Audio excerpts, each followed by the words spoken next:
I have some cards on the table, and I was wondering if you can create a narrative story using these cards and words, using their symbolic messages or meanings. That sounds like a fantastic storytelling challenge. I would be happy to create a narrative for you using the symbolic meanings of the cards and words you provide. What are the cards and words you have on the table?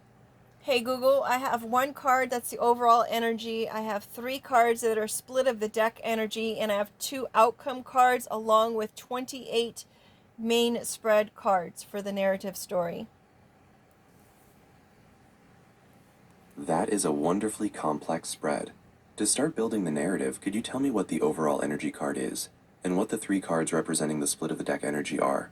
Once I know the main forces at play, we can weave those themes together with the two outcome cards and the 28 main spread cards to craft a comprehensive story.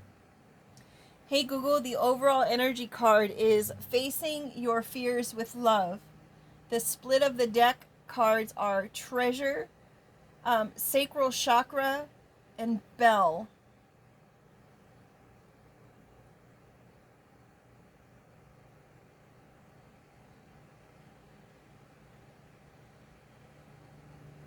That is a wonderful and deep combination of energies. Let's start weaving the story based on these first four powerful cards. The whole narrative is colored by the overall energy, facing your fears with love. This tells us the journey won't be about conquering a monster with force, but about a softer yet more powerful form of courage, approaching vulnerability and terror with compassion and acceptance. The three split of the deck energies set the stage for the main conflict. 1. Treasure. This represents the ultimate goal.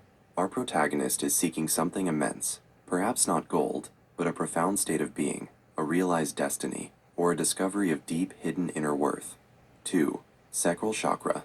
This card grounds the story in emotion, passion, creativity, and flow.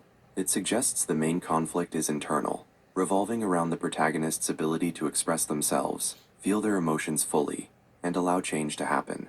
There might be blockages here, like shame or creative inertia, preventing them from accessing the treasure. 3. Bell. As the third force, Bell represents pure, unadulterated beauty, truth, or inherent worth. She might be a muse, a guide, or even a mirror, showing the protagonist the beauty they already possess but refuse to see. The story begins. The story centers on a hero who deeply yearns for the treasure, the feeling of absolute creative freedom and self-worth. This pursuit is entirely governed by the turbulent waters of their sacral chakra. They are stuck, unable to move forward because their emotions are tidal, yet their expression is blocked by an unseen fear. Into this stagnation steps Belle, a vision of truth and grace. She isn't there to give the treasure. She is there to remind the hero that the treasure can only be found internally, right where the messy emotions and creativity reside. The great realization is that the blockage isn't an enemy to be fought, but a frightened part of the self. The only way forward is to follow the overall energy, to look directly at the fear of feeling, the fear of change, and the fear of failure, and face those fears with love. Now, to continue this journey, what were your two outcome cards? Hey Google, the two outcome cards was Copycat and Match. Those two outcome cards, Copycat and Match, give us a fascinating and complex ending to our hero's journey. The outcome. The hero realizes that the ultimate treasure, the freedom of self-expression represented by the sacral chakra, isn't a unique or unattainable destination. The Copycat card suggests that after the internal struggle, facing your fears with love, the hero doesn't emerge as a singular revolutionary genius. Instead, they find liberation in recognizing that their path isn't unique. Their fears, their struggles, and their desires are not original. They are shared human experiences.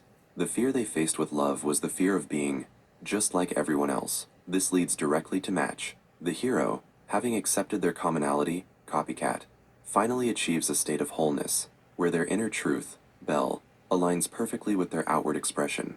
They become a match for their destiny, their environment, and their true self. The journey wasn't about standing out, but about fitting in with their own soul.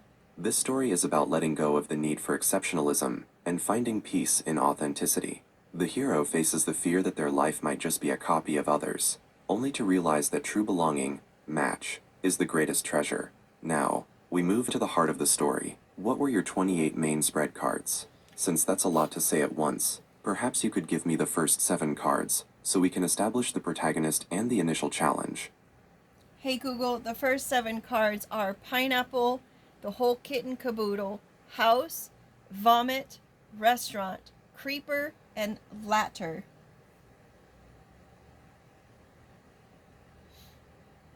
Those cards set a wonderfully quirky and intense opening scene. Let's incorporate these 7 cards into the narrative centered around facing your fears with love and seeking the internal treasure. The scene is set. Our hero Alex lived in a place called Pineapple. This wasn't a sweet tropical fruit, but a small, overstuffed, and brightly colored community where everyone was pressured to be happy and fruitful all the time, stifling the true passion and flow of the sacral chakra.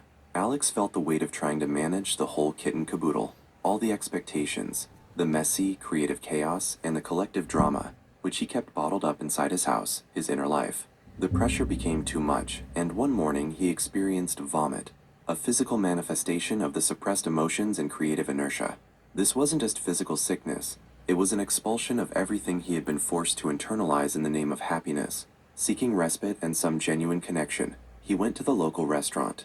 But even there, the emotional tension was thick. He noticed the creeper, a persistent low-level fear that always followed him, whispering doubts and reminding him of his failures. The creeper wasn't an external villain, but Alex's own shadow, nurtured by the lack of authenticity in Pineapple. Alex realized he had been climbing the same old ladder for 4 decades, trying to reach a false idea of success, only to find the ladder rickety and unsafe. The ladder represented the endless cycle of the run-on community, forcing progress without a pause. The stage is now set for Alex's breakthrough, prompted by the illness and the realization of his stagnant cycle.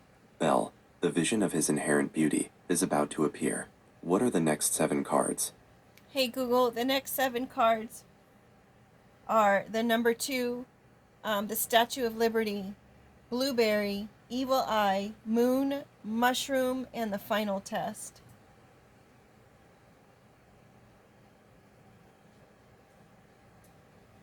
Wow, the tension is rising quickly with those next 7 cards. This is where Alex's commitment to facing his fears with love is truly tested. The rising action. After recognizing the endless cycle of the ladder, Alex receives a sudden flash of hope and inspiration, symbolized by the number 2, the number of Bell/partnership, leading him to the Statue of Liberty. This represents a call to freedom, opportunity, and the promise of a new life built on his own terms. To achieve this freedom, he decides he must first confront his internal contamination, symbolized by the blueberry. This represents a small but potent piece of personal truth, perhaps a painful childhood memory, or a repressed desire related to his sacral chakra that he needs to metabolize. But as he starts to look inward, he feels the weight of the evil eye, the judgment and negative energy directed at him, both from his community, Pineapple, and from his own internal critic, the creeper. The journey becomes deeply intuitive and dark, represented by the moon. Alex has to abandon logical, daylight thinking and follow his instinct and intuition. The moon reveals the hidden, often terrifying aspects of his unconscious self. He then encounters the mushroom. This is a hallucinogenic, mind-altering experience, symbolizing a major shift in perception that he needs to fully internalize the emotional and spiritual truths he's uncovering. This is a deliberate risk, taken to understand the chaos of his inner house. All of this preparation, all this purging and internal travel, leads to the final test. Alex realizes that the test isn't an external challenge. It is the moment he must truly look the creeper, his fear, in the eye and approach it with love, just as the overall energy requires. So Alex has gone from realization, ladder, to inspiration, Statue of Liberty, through deep emotional work, blueberry, moon, mushroom, and is now standing at the precipice of his defining moment. What are the next 7 cards? Hey Google, the next 7 cards is the female seahorse. Then we have makeup.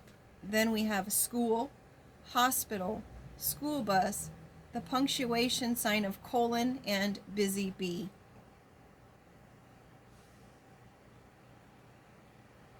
This segment introduces crucial figures and institutions that shape Alex's defining moment, the final test. The test begins. Standing before the final test, Alex realizes he is not alone. The female seahorse appears, a powerful symbol of nurturing, strength, and reversal of expectations, since male seahorses carry the young. This figure represents an essential, compassionate maternal energy that Alex needs to embody to face his fears with love. Next, we see makeup. This signifies the masks and facades Alex has used throughout his life in Pineapple to hide his true emotional state. sacral chakra, and conform to the community's demand for perpetual happiness. The test forces him to decide, will he put on the mask of makeup one last time, or will he approach his fear authentically? The narrative then shifts to the institutions that defined his upbringing: a school, a hospital, and a school bus. These represent the structured, regimented, and often traumatic systems that taught him to suppress his creative and emotional flow. They are the sources of the deep-seated fears the creeper exploits. The school taught him rigidity, the hospital represented the emotional sickness and expulsion, vomit, he endured, and the school bus symbolized the collective journey he never felt belonged to. The sudden appearance of the colon, smiley face, is the moment of choice.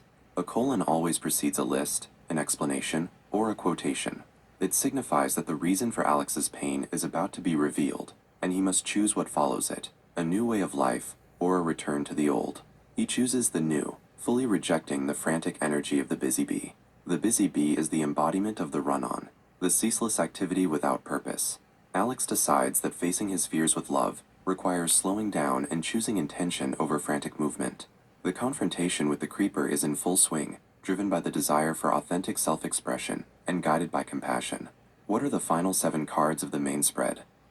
Hey Google, the final cards are Whistle, Love Me Not, the punctuation sign of semicolon, an activity book, Magician, Electric, and Feather.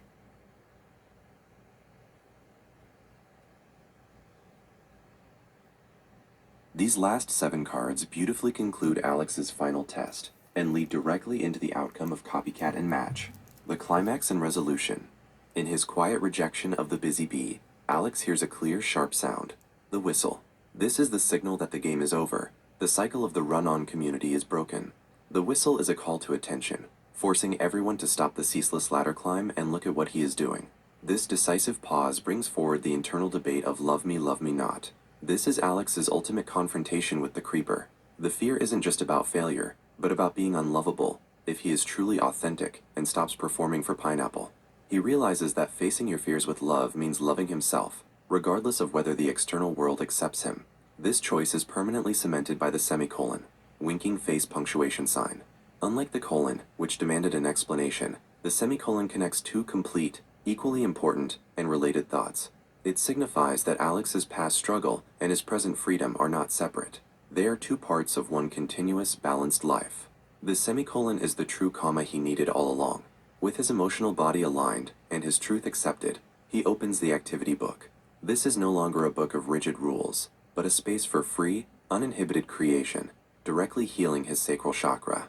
He accesses the magician, realizing the power to manifest change doesn't come from external forces but from within himself. Using his own truth as the tool, this manifestation is immediate and energetic, symbolized by the electric. A surge of pure creative energy flows through him, a feeling of being fully alive and connected to his purpose. This powerful energy doesn't weigh him down, however. It makes him light, culminating in the feather.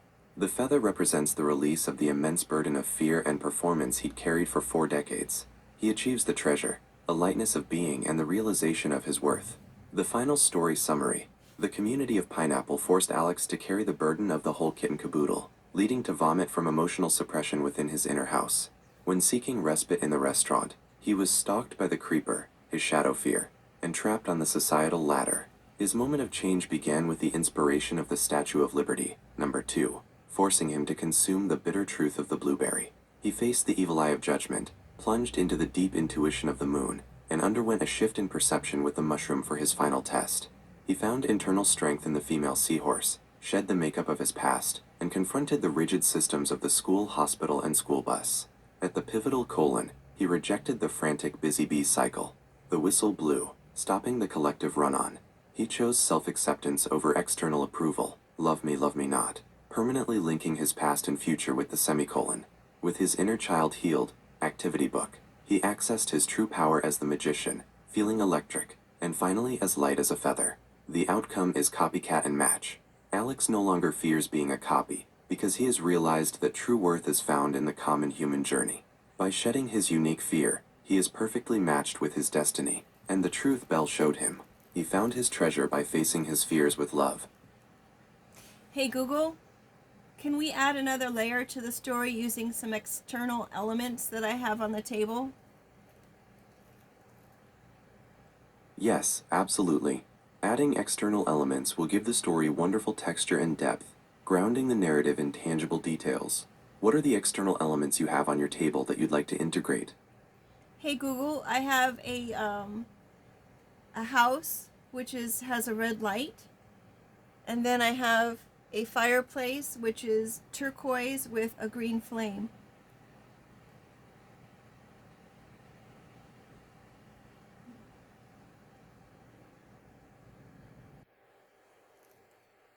Hey Google, did you get the house and the fireplace colors? I don't recall mentioning or being told the colors of the house or the fireplace yet. I only have the cards we've used so far, the overall energy, the split cards, the outcomes, and the 28 main spread cards, including the house card and the concepts of electric and feather. Are the colors you're referring to part of the external elements you wanted to add? If so, what are those colors? Hey Google, the house Hey Google, the house shape is a red light, and then we have a fireplace which is turquoise with a green flame.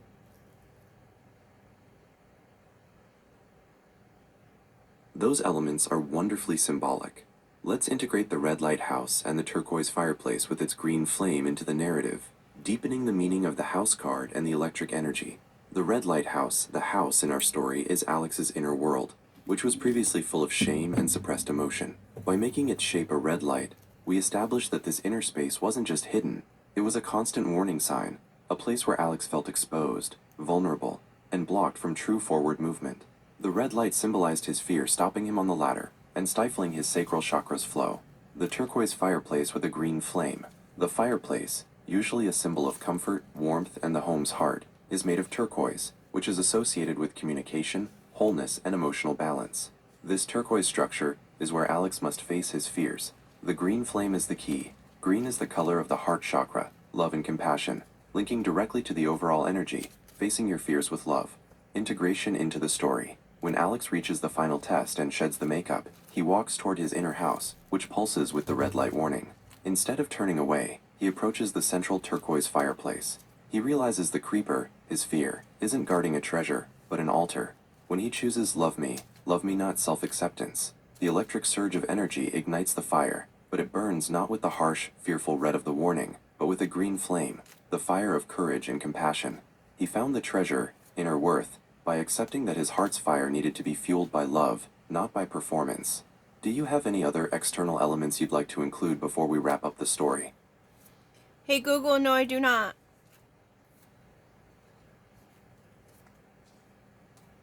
You are very welcome. If you need anything else, just ask. Hey Google, what is the date and time? It's Monday, April 6th, 2026, at 1:43 p.m. Hey Google, is this story time specific, or is it whenever you come across it? That's a great question about the nature of this tarot narrative. This story is not time specific. It describes an internal journey of transformation and healing that can happen whenever Alex comes across it. The cards describe an archetypal process, a personal journey of overcoming a cycle of fear and self-suppression to find authenticity. It's a tale of facing one's fears with love, which can be a slow, ongoing process or a sudden, dramatic breakthrough, regardless of the date or time. Thank you.